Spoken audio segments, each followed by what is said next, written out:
మన రక్షకుడైన యేసుక్రీస్తు నామములో అందరికీ వందనాలండి. ఈరోజు దేవుని మాటలు కీర్తనల గ్రంథము 5వ అధ్యాయం 11వ వచనం. నిన్ను ఆశ్రయించు వారందరూ సంతోషించుదురు, నీవే వారిని కాపాడుదువు గనుక వారు నిత్యము ఆనందధ్వని చేయుదురు. ప్రియమైన దేవుని బిడ్డలారా, ఈరోజు అనేక సంవత్సరముల నుండి మనము అనేక నెలల నుండి అనేక రోజుల నుండి మనం సంతోషంగా కాపాడబడుతూ ఉండగలుగుతున్నామంటే ఆయనను మనం ఆశ్రయించడం వలన. దేవుని బిడ్డలారా, ఈ నెల దేవుణ్ణి ఆశ్రయించి చూడు, నీ జీవితంలో గొప్ప సంతోషాన్ని దేవుడు ఇవ్వబోతున్నాడు. ఈ నెల నీవు దేవుణ్ణి ఆశ్రయించి చూడు. మొదటి రోజునే ఆయనను చేయి పట్టుకొని ఆయన ముఖదర్శనం చేసి ఆయన సన్నిధిలో గోజాడుకొని దేవుణ్ణి దర్శించు. దేవుడు నిన్ను ఈ నెలంతా సంతోషంగా ఉంచుతాడు.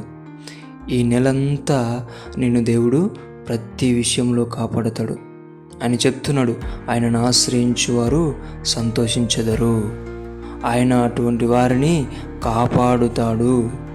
దేవుని బిడ్డలారా, కాపాడమే కాదు, నిత్యము నీవు ఆయన సన్నిధిలో ఆనందధ్వని చేసే విధముగా దేవుడు నిన్ను సంతోషపరుస్తాడు.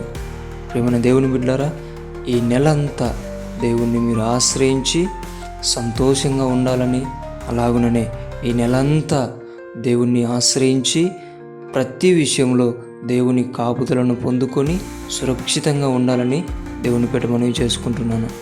దేవుడి మాటలను దీవించునుగాక. ప్రార్థిద్దాం. దేవా, మీకు వందనాలు, స్తోత్రాలయ్యా.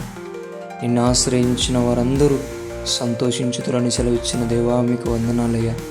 తండ్రి, నిన్ను ఆశ్రయించిన వారందరికీ నీ కాపుదల దయచేసి వారి ఈ నెలంతా సంతోషంగా ఉండులాగున, వారు నిత్యము నీ సన్నిధిలో ఆనందం చేయులాగున నీవే వారిని సంతోషపెట్టమని, కాపాడమని, నీ సన్నిధిని అనుభవించే బిడ్డలుగా తయారు చేయమని యేసు నామములో ప్రార్థిస్తున్నాం తండ్రి.